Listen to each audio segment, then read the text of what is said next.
Hey, I am on my way into work and I'm chilling out in the car. It had some thoughts that I wanted to share with you.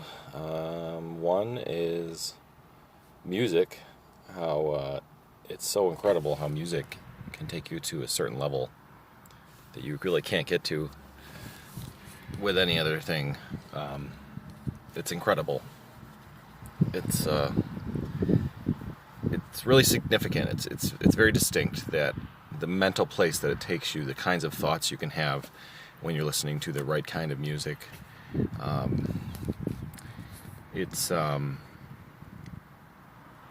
things might take you to a similar level, but that kind of experience is it's it's unique to music.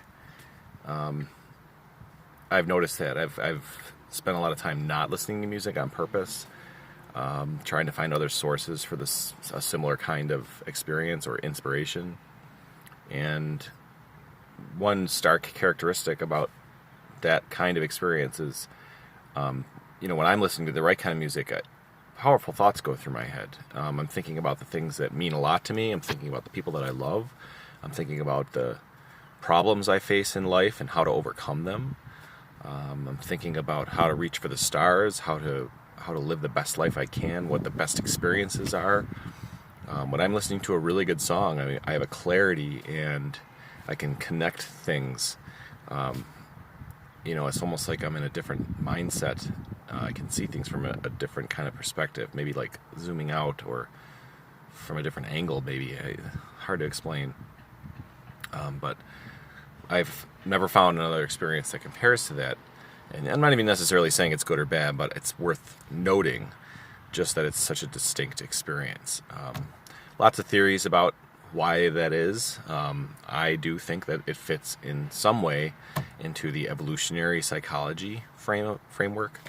I don't think there's any problem with that. I think there are good explanations for it.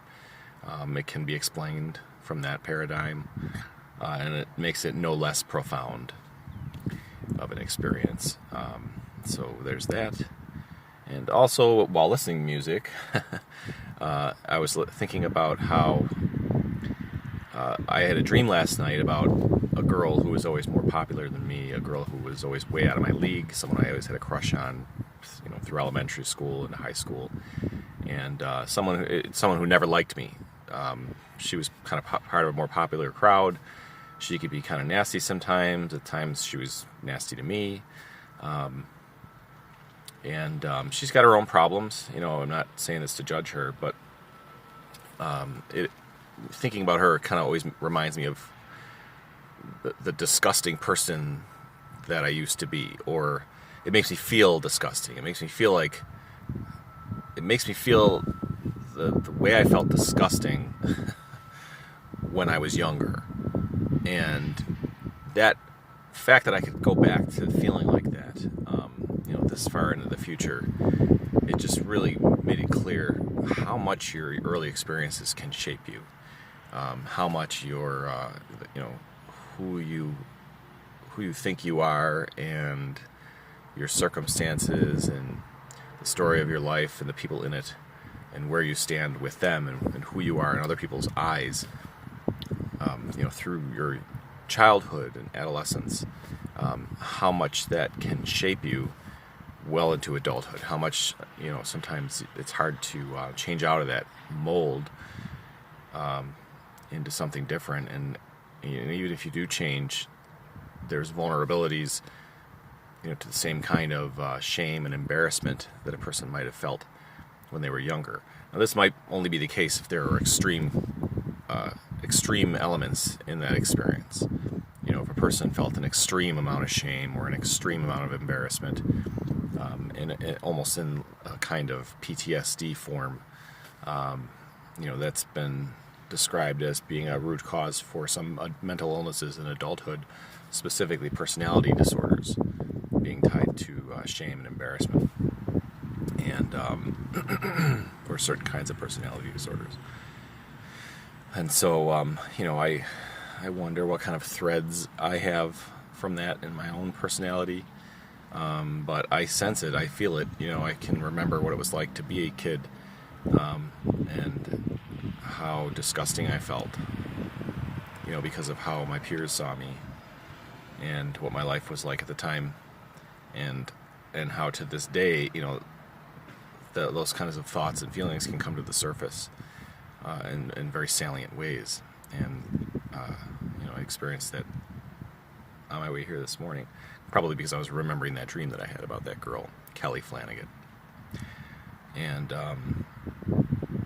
the music kind of brought me there and zoomed out, and I think the music played a role in seeing just how significant that mechanism is, or kind of zooming out and seeing that mechanism from a more wide perspective and in a broader context. And also, I had a big cup of coffee from Starbucks, which had a lot of caffeine in it. Kind of put my mind into overdrive a little bit with adrenaline and whatever else. But that combination, caffeine, music,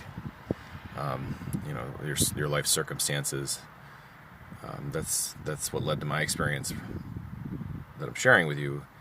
But I think the caffeine is an important ingredient to describe the kind of experience that I'm having, because it really does put some mental faculties into overdrive. And so here I am.